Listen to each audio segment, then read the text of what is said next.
What's going on, everybody? Arty 84 here from the Wicked Explorers, and today we're going to cook some chicken cutlets here in the kitchen. Why? Why not? Because we have a bunch of chicken cutlets to cook up, so let's get started. I'll show you exactly what we do here.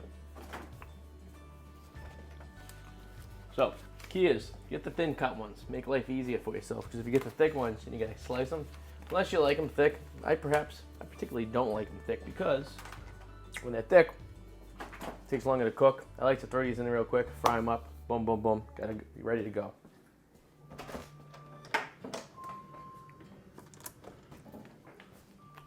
Alright, vegetable oil. Vegetable oil. So I put this in the bowl, in the pan. I like to fill it about a quarter of the way, because you're going to be doing a lot today, so I want to make sure there's enough in here, ready to go. So we got that in there. I'm going to turn the heat on. I'm going to turn it to electric stove, so I'm going to turn it to like a 4 to a 5 to medium heat. Get it going. That way it's not too hot. You don't want it too hot, because then you'll burn the cutlets when they're going in. But you don't want it so cold that it takes forever to cook these things. So it's a happy medium. I usually put them on medium, and then we're ready to go.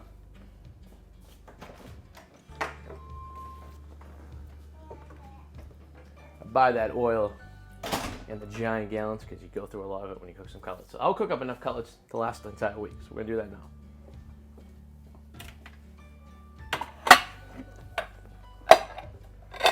All right, so this process kind of consists of 2 phases. We got the soaking, and then we got the battering. So I usually get these 2 big bowls. This is for the soaking. This is for the battering, if you will. And I'm gonna make a kind of a custom batter. I'll show you what I put in there to give it a little kick and make it taste yummy. Alright, so these are the ones I like to use, these 4 C's. Breadcrumbs, they work the best. That's what my mother used to use, my grandmother used to use. It's a nice, fine breadcrumb, and it already has some seasoning in it, which makes it nice and easier to handle. So what I'll do is put a little, I'm going to do a lot, so I'll do about that much, give or take. Fill half the bowl, because we're going to batter it. That way we can sprinkle it over there. I'll keep some on deck over here in case I want to take some out and sprinkle over there. And what I do is I take this Italian seasoning. You ever see this stuff? I sprinkle a good amount in there.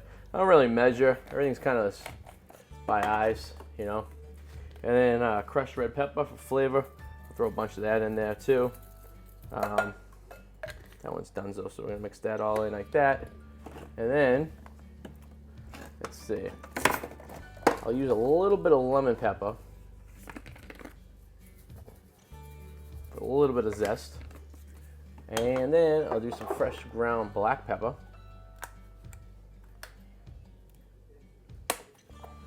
like so. Mix it all in so it's nicely coated. This is just for a kick of flavor. And then, what else do we use here? We got, I think we need a little more Italian season. I'm not really convinced that I put enough in there. And with the red pepper flakes, that's a good. Actually, probably use a little bit more. So I usually I do these in small batches, but we're gonna do a big batch today, so I'm gonna get a head start on this, which is good. I gotta make these things like kid-proof. But I can't go with the red pepper. Gives a nice kind of flavor profile, a little bit of a kick. You're not really even gonna know it's even in there, but, and then chili powder, maybe put a little bit more of that in there. Let's see. Same thing, gives a little bit of kick. Not too hot. They don't like it very hot in this house, so I'm cool with that. So what I'll do is I'll just, if I want to make it hotter after the fact, I'll add some more of my, I'll put hot sauce at the end, you know, when I'm eating them, kind of thing. Nice and simple, right? All right. So we got that going over here. Yabba yabba do, yabba yabba dee. All right. Like I said, it's gonna be mostly breadcrumbs. All that extra stuff is just added in there for flavor. You know what I mean? So, all right. So we got the breadcrumbs over here. Let's do this in the process that we're gonna be doing it. Chicken over here first. Cut this open. All right. And then what we're gonna do, we're gonna make the batter, which is basically a couple eggs and milk. And we have exactly 2 eggs. There we go. So crack the egg. Yeah, boom. Crack the egg. Bubba boom. like so. And then we're gonna add the milk. There we go. That should be enough. Some people use buttermilk. Some people use regular milk. I use just the regular milk. Seems to work fine. You know, we're just basically getting it moist. You know, something for it to grab onto.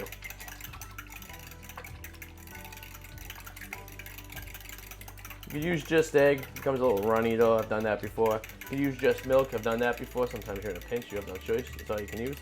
Not a big deal. So whatever you feel more comfortable with is what you do. Simple as that. Alright, so we're going to take our first very thin. Look how thin these things are. These things are paper thin.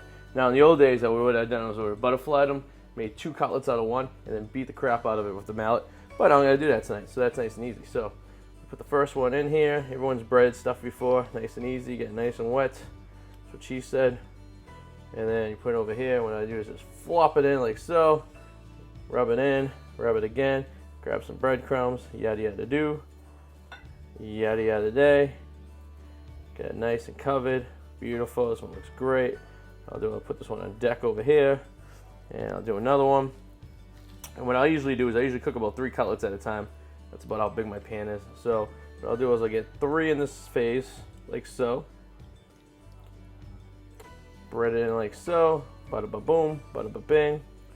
Same thing, nice and coated, nice and coated. This looks beautiful. And these are nice and thin, so these are gonna cook up in about 5-7 minutes. Nice and easy. You know, quick done. And these things are great for sandwiches or for a quick lunch and all that good stuff. So that's the way to do it. Put one in here, boom, boom, boom. Over here. Alright, so those are ready to go. The problem is you're going to be washing your hands a lot if you're going from phase to phase, but it's alright. I'll check over here, the oil, starting to pop a little bit. Heat just a little bit. These things are almost ready to go. Then what we're going to do is once they cook them, we'll cook them in there for 5 minutes. I'll flip them once while they're in there. They're in the 5-minute process. And then basically what we'll do is I'll lay them on a piece of paper with paper towel, suck up as much oil as possible, and layer that on top. We'll see what actually happens. Point. I think we could probably put one in here. This is what it looks like. They're nice and coated. Up there. Boom, boom, boom. Alright, here goes the first one. Alright, see, it's not quite making that bubble noise yet. That one probably went a little premature. So we're going to let it cook a little bit more. What really should happen is when you put it in there, it should go whoosh, and you should be ready to go. I use vegetable oil. Some people use different types of oil. Olive oil, since it's a little bit too thick and a little too pricey to use, so I typically avoid using that when possible. But you can pretty much use vegetable oil, canola oil is pretty ready to go. So this is really popping up really good right now. So we're gonna give it another 30 seconds to a minute, and I'm gonna start throwing the other ones in there and see if we can make this thing rock and roll pretty good. It like seems to pop. So you have dogs or kids, make sure they stay clear of the stove. My ideal kitchen would have a center console. I can kind of box myself out. Fortunately, this is what we have for a kitchen here.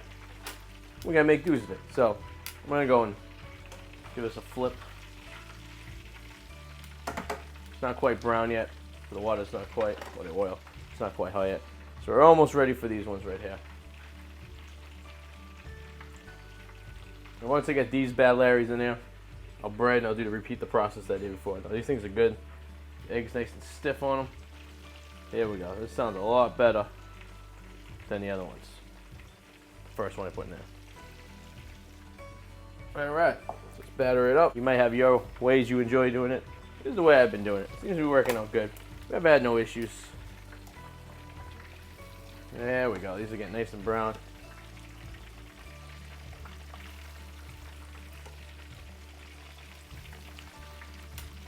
Probably could have waited a little bit longer for the oil to be cooked a little bit better, but it's getting to a point right now where it's going to cook out very nice, and these ones are going to go a lot faster.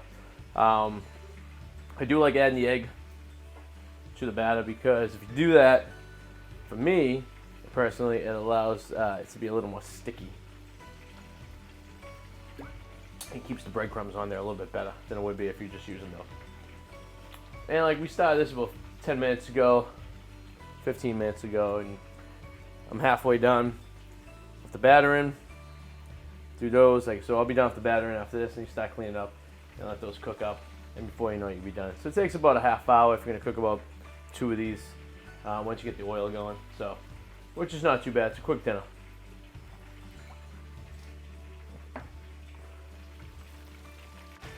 Something to note about, sometimes you also want to make sure you have enough oil.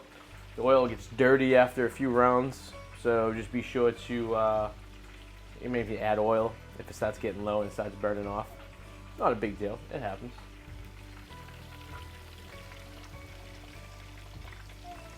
Just, you never want to put too much heat in there because you don't want to flash cook them, because then, like I said, it's going to burn on the outside and it never tastes good that way. So you'd rather have it a little bit longer cook. Keep some moist inside, which is the key. Thin ones are great for sandwiches though. Some toasted Italian bread. Throw that on there. There's some little cheese on there, melted on there. Where it goes.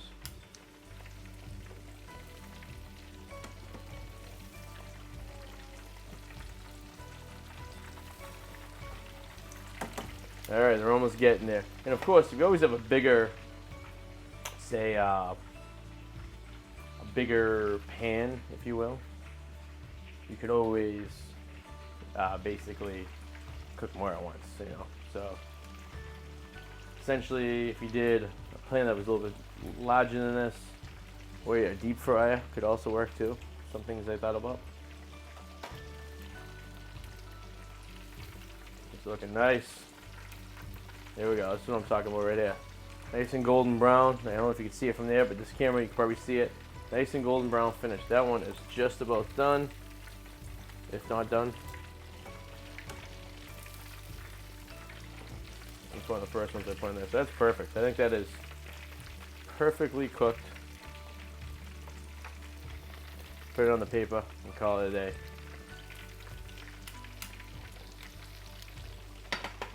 And we just repeat and do that as many more times as you do. So that's basically how I cook my chicken cutlets, if you're wondering. Thank you guys for watching. Subscribe, because we found out only 5% of our viewers are subscribers. So take some time to subscribe. Leave your comments below. Let me know how you cook chicken cutlets. Let me know if you do it any way differently. Maybe I'll try it out. And except for that, thank you guys for watching, and we'll see you guys soon. If you guys enjoyed this video, please subscribe and click the alarm so whenever you get notification, we get new ones. See you later.